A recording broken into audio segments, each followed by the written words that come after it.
আসসালামু আলাইকুম। জানিয়ে দেব এই মুহূর্তে হাতে পাওয়া সর্বশেষ ভয়ঙ্কর কিছু আন্তর্জাতিক আপডেট বাংলা সংবাদ। শুরুতেই থাকছে সংবাদ শিরোনাম। শুরুতেই জানিয়ে দেব ইরানের দফায় দফায় হামলা, ইসরায়েল জুড়ে বিস্ফোরণ। জানিয়ে দেব অবিরাম সাইরেন বাজছে ইসরায়েলে, ব্যাপক বিস্ফোরণ। এরপর রয়েছে 125 বিমান দিয়ে ইরানে মার্কিন হামলা। সর্বশেষ থাকছে রাশিয়ার সেই প্রস্তাব রাখলে এই পরিস্থিতিই পড়তো না ইরান। এখন শুনছিলেন সংবাদ শিরোনাম, এবার বিস্তারিত। প্রিয় দর্শক, আপনি যদি এই চ্যানেলে নতুন হয়ে থাকেন, ভিডিওটি দেখতে দেখতে চ্যানেলটি সাবস্ক্রাইব করে আমাদের সাথেই থাকুন। ইরানের দফায় দফায় হামলা, ইসরায়েল জুড়ে বিস্ফোরণ। ইসরায়েলের দফায় দফায় হামলা চালিয়েছে ইরান। এতে দেশটির বিভিন্ন প্রান্তে বিস্ফোরণের শব্দ পাওয়া গেছে। এছাড়া বিভিন্ন এলাকায় হামলার সতর্কতার সাইরেন বেজে ওঠে। সোমবার 23 জুন আল জাজিরার এক প্রতিবেদনে তথ্য জানানো হয়েছে। ইসরায়েলের সংবাদ মাধ্যম জানিয়েছে, ইসরায়েলের আসদোদ ও লাসিস শহরের ক্ষেপণাস্ত্র হামলা চালানো হয়েছে। সংবাদ মাধ্যম টাইমস অফ ইসরায়েল জানিয়েছে, দক্ষিণ ইসরায়েলের আসদোদ এলাকায় ব্যালিস্টিক ক্ষেপণাস্ত্র ছোড়া হয়েছে। এছাড়া জেরুজালেম শহরের দক্ষিণ লাসিস শহরে হামলা চালানো হয়েছে বলে জানিয়েছে ওয়াই নেট নিউজ। ইরানের এই হামলার শহরে ব্যাপক ক্ষয়ক্ষতি হয়েছে। বার্তা সংস্থা রয়টার্স জানিয়েছে, জেরুজালেম এলাকায় আরও বিস্ফোরণের শব্দ শোনা গেছে। ইসরায়েলি সামরিক বাহিনী জানিয়েছে, ইরান থেকে একের পর এক ক্ষেপণাস্ত্র হামলা করা হয়েছে। এর ফলে সেন্ট্রাল ও দক্ষিণ ইসরায়েলে বিমান হামলায় সতর্কতা সাইরেন বেজে উঠেছে।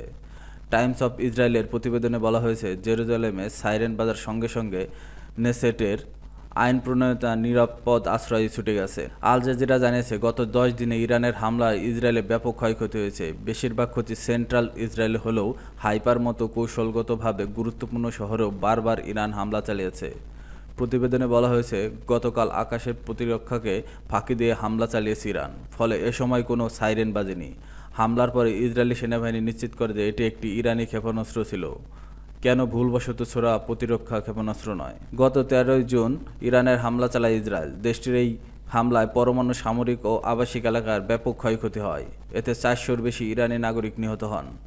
নিহতদের মধ্যে উচ্চপদস্থ সামরিক কর্মকর্তা, পরমাণু বিজ্ঞানী ও সাধারণ মানুষ রয়েছে। ইরান ওই হামলার পরপরই পাল্টা প্রতিক্রিয়া শুরু করে। 23 জুন পর্যন্ত অপারেশন ট্রু প্রমিস 3 এর আওতায় ইরান ইসরায়েলে মোট 21 দফায় পাল্টা ক্ষেপণাস্ত্র হামলা চালিয়েছে। অবিরাম সাইরেন বাজছে ইসরায়েলে, ব্যাপক বিস্ফোরণ। ইসরায়েলে টানা বেজে চলেছে সাইরেন, আর একের পর এক শোনা যাচ্ছে বিস্ফোরণের শব্দ। ইসরায়েলের সামরিক বাহিনী জানিয়েছে, ইরান থেকে একের পর এক ক্ষেপণাস্ত্র ছোড়া হয়েছে। এর জেরে সেন্ট্রাল ও দক্ষিণ ইসরায়েলে অনেক এলাকায় বিমান হামলা সতর্কতা হিসেবে সাইরেন বেজে ওঠে। বিশেষ করে আসদোদ ও লাসিস শহরে এবং পশ্চিম জেরুজালেমের কাছাকাছি কয়েকটি জায়গায় ইরানের ক্ষেপণাস্ত্রের আঘাত এনেছে। টাইমস অফ ইসরায়েল জানিয়েছে, জেরুজালেমে সাইরেন বাজা মাত্রই ইসরায়েলি সংসদের সদস্যরা দ্রুত নিরাপদ আশ্রয়ে চলে যান। ইসরায়েল অধিকৃত পশ্চিম তীরে সোমবার 23 জুন সাংবাদিকদের রিপোর্ট করা নিষিদ্ধ করা হয়েছে। তাই অনেকেই পাশের দেশ জর্ডান থেকে খবর সংগ্রহ করছেন। এসব তথ্য জানিয়েছে কাতার ভিত্তিক সংবাদ মাধ্যম আল জাজিরা। প্রতিবেদন থেকে জানা যায়, ইসরায়েলে পাল্টা হামলা চালিয়েছে ইরান। এই হামলায় এখন পর্যন্ত 450টি ব্যালিস্টিক ক্ষেপণাস্ত্র ছুড়েছে তারা। এর মধ্যে অন্তত 4টি ক্ষেপণাস্ত্র ইসরায়েলের বিভিন্ন জায়গায় আঘাত এনেছে। সেখানকার মানুষজন জানিয়েছে, টানা 35 মিনিট ধরে সাইরেনের আওয়াজ শোনা যায় এবং সেই সঙ্গে প্রবল বিস্ফোরণের শব্দ। তবে ক্ষয়ক্ষতির সঠিক তথ্য এখনও জানা যায়নি, কারণ ইসরায়েলের সেনাবাহিনী কোনো ভিডিও বা তথ্য প্রকাশ করার নিষেধাজ্ঞা দিয়েছে। তাই বাইরের দুনিয়া সঠিকভাবে জানতে পারছে না আসলে কী ঘটছে। গত 10 দিনে ইরানের হামলায় ইসরায়েলে বড় ধরনের ক্ষতির মুখে পড়েছে। সবচেয়ে বেশি ক্ষতি হয়েছে সেন্ট্রাল ইসরায়েলে। তবে হাইপার মতো গুরুত্বপূর্ণ শহরেও বারবার হামলা হয়েছে। প্রতিবেদনে আরও বলা হয়েছে, গতকাল ইরান আকাশ প্রতিরক্ষা ব্যবস্থা ফাঁকি দিয়ে একে হামলা চালায়। সেই সময় কোনো সাইরেন বাজেনি। পরে ইসরায়েলের সেনাবাহিনী নিশ্চিত করে যে এটি একটি ইরানি ক্ষেপণাস্ত্র ছিল। এটি ভুল করে ছোড়া নিজের প্রতিরক্ষা ক্ষেপণাস্ত্র ছিল না। 13 জুন ইসরায়েলে ইরানের একটি বড় ধরনের হামলা চালায়। এতে দেশটির পরমাণু স্থাপনা, সামরিক ঘাঁটি ও আবাসিক এলাকার ব্যাপক ক্ষয়ক্ষতি হয়। মারা যায় 400-র বেশি মানুষ। নিহতদের মধ্যে উচ্চপদস্থ সামরিক কর্মকর্তা, পরমাণু বিজ্ঞানী ও সাধারণ মানুষ রয়েছে। এই হামলার পর ইরান দ্রুত প্রতিক্রিয়ার নামে অপারেশন ট্রু প্রমিস 3 নামে এক অভিযানে অধীনে 23 জুন পর্যন্ত ইসরায়েলের উপর 21 দফা ক্ষেপণাস্ত্র হামলা চালিয়েছে। পরিস্থিতি এখনও উত্তপ্ত। 125 বিমান দিয়ে ইরানে মার্কিন হামলা। ইরানের পরমাণু স্থাপনায় হামলা চালিয়েছে যুক্তরাষ্ট্র। দেশটির এই অভিযানে সব মিলিয়ে অন্তত 125 বিমান অংশ নিয়েছে। সোমবার সংবাদ মাধ্যম সিএনএনের এক প্রতিবেদনে এ তথ্য জানানো হয়েছে। প্রতিবেদনে বলা হয়েছে, ইরানের অপারেশন মিডনাইট হ্যামার পরিচালনা করছে যুক্তরাষ্ট্র B-2 স্টিলথ বোমারু বিমান দিয়ে। এই অভিযান পরিচালনা হয়েছে। সামাজিক যোগাযোগ মাধ্যম এক্সে এক পোস্টে মার্কিন প্রেসিডেন্ট ডোনাল্ড ট্রাম্প বলেন, ইরানের 3টি পরমাণু স্থাপনায় হামলা চালিয়েছে যুক্তরাষ্ট্র। এগুলো হলো ফোর্দো, নাতানজ এবং ইস্পাহান। ট্রুথ সোশ্যালে এক বার্তায় ট্রাম্প বলেন, আমরা ইরানের 3টি পারমাণবিক স্থাপনা ফোর্দো, নাতানজ এবং ইস্পাহানে আমাদের অত্যন্ত সফল হামলা সম্পন্ন করেছি। সব বিমান এখন ইরানের আকাশসীমার বাইরে রয়েছে। সিএনএন জানিয়েছে, যুক্তরাষ্ট্রের এই হামলায় B-2 স্টিল বিমান ছাড়া আরও বিভিন্ন বিমান অংশ নিয়েছে। এর মধ্যে ট্যাঙ্কার, যুদ্ধবিমান সহ বিভিন্ন বিমান রয়েছে। সব মিলিয়ে অভিযানে মার্কিন সামরিক বাহিনীর 125টির বেশি বিমান অংশ নিয়েছে। প্রতিবেদনে বলা হয়েছে, অভিযান 7টি B-2 বোমারু বিমান অংশ নিয়েছে। এসব বিমানের প্রতিটি 2টি করে বাংকার বিধ্বংসী বোমা বহন সক্ষম, যার প্রতিটি বোমার ওজন 30,000 পাউন্ড।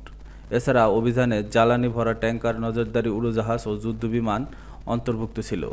এদিকে ইরানের মার্কিন হামলার প্রতিক্রিয়া জানিয়েছে ইরানের সর্বোচ্চ ধর্মীয় নেতা আয়াতুল্লাহ আলী খামেনি। তিনি ইসরায়েলের বিরুদ্ধে শান্তি অব্যাহত থাকবে বলে প্রতিশ্রুতি দিয়েছেন। ইসরায়েলের সঙ্গে যোগ দিয়ে ইরানের পারমাণবিক স্থাপনায় মার্কিন হামলা চালানোর পর এটি তার প্রথম সামাজিক মাধ্যমে দেওয়া বিবৃতি। সামাজিক যোগাযোগ মাধ্যম এক্সে পোস্ট করা এক বিবৃতিতে তিনি বলেন, জয়নিস্ট শত্রুরা একটি বড় ভুল করেছে, গুরুতর অপরাধ করেছে। এটিকে শাস্তি দিতেই হবে এবং তারা শাস্তি পাচ্ছে, এটি এখনও শাস্তিই পাচ্ছে। পোস্টটির সঙ্গে একটি জ্বলন্ত ভবনের পটভূমিতে আগুনে পুড়ে যাওয়া একটি খুলির ছবি শেয়ার করা হয়েছে। এটার উপর ডেভিড তারকা চিহ্ন আঁকা রয়েছে, যা ইসরায়েলের প্রতীক হিসেবে পরিচিত। গত 13 জুন ইরানে হামলা চালায় ইসরায়েল। দেশটির এই হামলায় পরমাণু, সামরিক ও আবাসিক এলাকায় ব্যাপক ক্ষয়ক্ষতি হয়। এতে 400-র বেশি ইরানি নাগরিক নিহত হন। নিহতদের মধ্যে উচ্চপদস্থ সামরিক কর্মকর্তা, পরমাণু বিজ্ঞানী ও সাধারণ মানুষ রয়েছেন। ইরান ওই হামলায় পরপর পাল্টা প্রতিক্রিয়া শুরু করে। 23 জুন পর্যন্ত অপারেশন ট্রু প্রমিস 3 এর আওতায় ইরান ইসরায়েলে মোট 21 দফায় পাল্টা ক্ষেপণাস্ত্র হামলা চালিয়েছে। রাশিয়ার সেই প্রস্তাব রাখলে এই পরিস্থিতিতে পড়তো না ইরান। ইরানের পারমাণবিক স্থাপনায় যুক্তরাষ্ট্রের হামলার পর রুশ প্রেসিডেন্ট ভ্লাদিমির পুতিন একটি পুরনো প্রস্তাব তুলে ধরেছেন। প্রস্তাবটি এখন আলোচনার কেন্দ্রে। তিনি জানান, চলতি বছরের জানুয়ারিতে মস্কো ও তেহরানের মধ্যে 20 বছর মেয়াদী কৌশলগত অংশীদারিত্ব চুক্তি সই করার সময় রাশিয়া ইরানকে যৌথভাবে আকাশ প্রতিরক্ষা ব্যবস্থার কাজ করার প্রস্তাব দিয়েছিল। তবে ইরান সেই প্রস্তাব আগ্রহ দেখায়নি। রুশ বার্তা সংস্থা তাস এর এক বৈঠকে পুতিন বলেন, আমরা আমাদের ইরানি বন্ধুদের সঙ্গে আকাশ প্রতিরক্ষা ব্যবস্থা নিয়ে কাজ করার প্রস্তাব দিয়েছিলাম, কিন্তু তারা তেমন কোনো আগ্রহ দেখায়নি।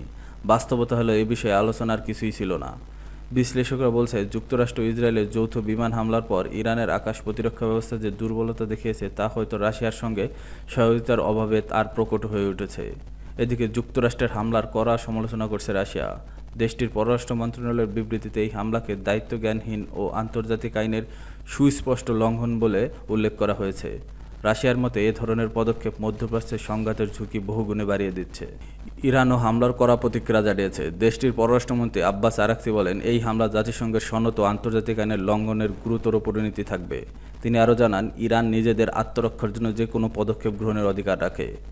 উল্লেখ্য, যুক্তরাষ্ট্র ইরানের 3টি গুরুত্বপূর্ণ পারমাণবিক স্থাপনা নাতানজ, ফোর্দো ও ইস্পাহানে হামলা চালিয়েছে। এসব স্থাপনা ইরানের পরমাণু কর্মসূচির মূল ভিত্তি হিসেবে পরিচিত। রাশিয়ার সঙ্গে সম্ভাব্য প্রতিক্রিয়া সহযোগিতা না করে ইরান এখন প্রতিরক্ষার দুর্বল ও কূটনৈতিক চাপের সম্মুখীন হচ্ছে বলে মনে করছেন পর্যবেক্ষকরা।